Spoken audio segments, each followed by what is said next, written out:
Welcome back. Let's quickly check how the markets are doing. Still holding on to the gains made. Nifty on your screens up about 1% right now and trading above 75, around 75.70. Sensex is also up in the green, holding on to the gains, in fact, which it had made since morning, up about 304 points at this point in time. Moving on, let's talk about the power sector now. Remember, the power minister had been holding meetings with the power producers and the bankers. On Friday, the power minister held meetings with the power producers and discuss their problems and the solutions to empower this particular sector. And yesterday the power minister met with the bankers to discuss how to improve the financial situation of the entire sector, and a lot of suggestions in fact had come in. The Tata Power currently is up about 2.5%, and we spoke to the management of Tata Power to understand what their suggestions and what do they expect in this particular budget to revive sentiment in this particular sector. We spoke to Anil Sardana, MD at Tata Power, and when we asked him that what are the key suggestions on coal supply and financing that can be readily addressed by the government, which they can do immediately, then this is what he had to say. Primarily, the issues have been all same, and you rightly said first and foremost important issue was fuel. Well, I have a particular view on the fuel, and I keep saying that one is that we should tell Coal India to become more efficient, but it will take a long time before they get all those clearances and all those budgets. But the second part is you still need 150 million tons per annum of coal, and the easiest way is that from the explored blocks that we have in this country, you can easily pick up 10 to 15 blocks, and those which are on the advanced stages, offer them for bidding. And in the bidding, you qualify only the specialized MDOs, those who over a period of time in the world market have established themselves on the mining side. And what they do is typically bring all their equipment. So it's a lease option where all the equipments are brought in, and what you actually tender out is per million tons of coal that is taken out. And the good part could be that, number one, in 3 years from now, we could have 150 million tons of coal coming out of our own mines. And the second part is it could be in line with the international specification. I heard a very good statement from the minister where he said Coal India should actually provide only washed coal, which is a very welcome sign. In fact, as industry players, we have always been saying that coal washing is a very integral part of coal mining. Nowhere in the world is the coal dispatched without washing or without achieving a particular value add on the coal specification. And we have our mines too. We produce, as you know, close to about 80 million tons of coal from our mines in Indonesia, and we export that coal, and the entire coal is processed, the entire coal is washed. So therefore, it's a very welcome sign, and I think with few of these steps that have been talked about, we can certainly tide over the crisis. Right, let's talk about financing now. What steps, what suggestions were given for improving the financing in this particular sector? Well, on the financing side, there are 2-3 different type of issues. Number one, there are basic issues of the type that the banks have limits. So today, banks have sectoral limits of 15%, and we have been always expecting that since this is a capital intensive sector, those should be enhanced to about 25% or so. But that's more procedural. More important part is the stress assets. Today the country has close to about 1,000 trillion rupees of assets which are stressed. Now, if you have that type of assets, out of which almost 40% belongs to power sector, one needs to ponder as to how you would unlock the potential in these assets which are locked in, and there are two clear verticals. One vertical which the government needs to work very quickly is on the distribution reforms, because this entire concept of doling out as FDRs etc. in favor of state electricity board is not a long-term panacea, and what is important is that the distribution reforms must address all those issues, and the distribution must stand it on its own legs. It's also very important from the point of view of consumers to know what exactly is the market rate without them paying for any losses, etc. So two things Number one, distribution reforms is important. Number two, the losses need to be reduced so that the consumer doesn't pay for unnecessarily theft of or commercial losses of the electricity.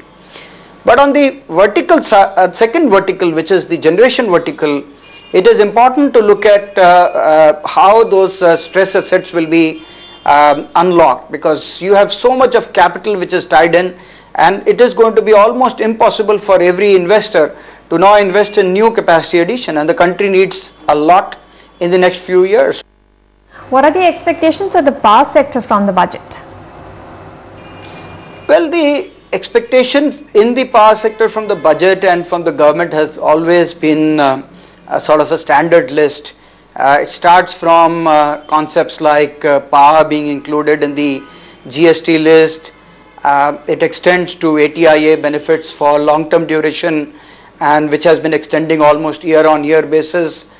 It also has potential to treat some of the anomalies. For example, today the service tax and excise duty, which are not relevant to infrastructure sectors like port, railways, are relevant to power sector. Now, as you know, the power merchandise does not have excise duty or service tax. So therefore, the goods that are bought and the services that are bought by the power sector should also be free from service tax as well as the excise duty, so that like port, like railways, like other infrastructure sector, here also the benefit could be passed on to customer. In addition, there are issues like transmission doesn't get the depreciation rate as is given to generation and distribution, and it is important that the transmission be also included at the same rate, so that there is more flip, and as you know, this is one of the bottlenecks today. I am sure it can give a boost to the transmission projects. So these are the kind of workarounds that are required, and this list has been virtually one of the standard lists for quite some time. What's the latest on the compensatory tariff case? Now, DISCOMs have appealed against the tariff hike. What's the latest there? As you rightly said, the beneficiaries, which are 5 of the procurers, have appealed in EPTEL. Of course, each one has a different appeal. But coming to the appeal itself, EPTEL has divided that in 2 parts. The first part is a request for stay that has been applied by the procurers. So that has been heard by them, and we expect that order to come in due course of time. The second one is in terms of the subject matter itself, as to how to deal with the issue of compensatory tariff, and for that they would perhaps take up the hearing after the recess. So we can expect expeditious hearing after the recess. Right, and do you want a review of the terms for bidding for ultra mega power projects? The Association of Power Producer has also independently, most of the power companies had expressed to the Government of India that the standard bidding document that have been prepared and the structure that has been now envisaged is fraught with a lot of risk, and the risk is disproportionate to the rewards that one can expect, and therefore most of the bidders felt that with this risk they won't be able to bid, and that's the communication that APP actually wrote to the government. And in the meeting that was held with the minister, minister mentioned that while if there are some specific points, bring us those points, but let's not discuss the fact whether the bidding would be reversed or not. Well, that's fair. Since the bidding process had already been initiated, perhaps government might want to go through that process.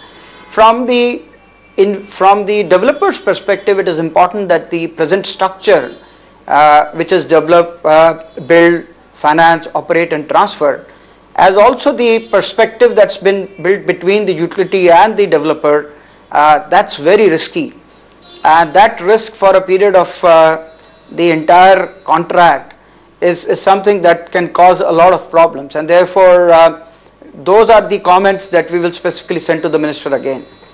What's the outlook on input costs? What's your projection for coal imports and what the cost will be in FY15? In the current year, we expect to import something like 15 to 16 million tons of total coal, and at this stage the coal prices are very stable or rather lower, and that's helping us because while the income from the coal company reduces, we have the advantage that comes in from our generating units. Both Mundra as well as Trombay therefore are able to generate power competitively, and in a way that we almost get hedged, that if the coal prices remain low, then our coal income gets impacted from Indonesia, and if the coal prices are higher, then our coal income increases, whereas we get impacted in our power projects in Mundra as well as Trombay. Are you looking to getting into the rooftop solar power generation in Delhi? The rooftop solar power generation is a very important and integral part of efforts that we will put in Delhi. As you know that we were the first ones to put 1 megawatt rooftop on our store complex, and after that we have added another close to about another 1 megawatt in different rooftops which have been made available. And this is an additional effort that now we have commenced in terms of making sure that how could the larger roofs be made available on leasing basis to us so that we can add more capacity. On a generic basis, the whole city can actually have almost 500 megawatt of solar rooftop. So therefore there is no reason why we should not encourage adding more capacity and taking care of some of the peaking problems. And what are your total capex plans for FY15?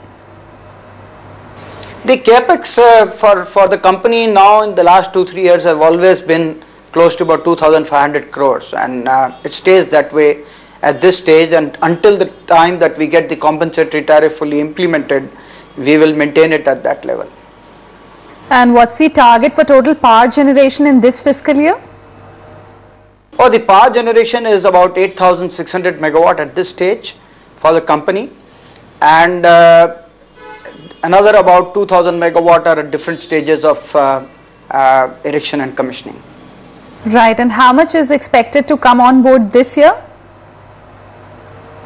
The FY15 projects that are about to be commissioned will be close to about 800 megawatt. That is what will come from different renewable sources, as also Kalinganagar project, and that is what is envisaged during the year.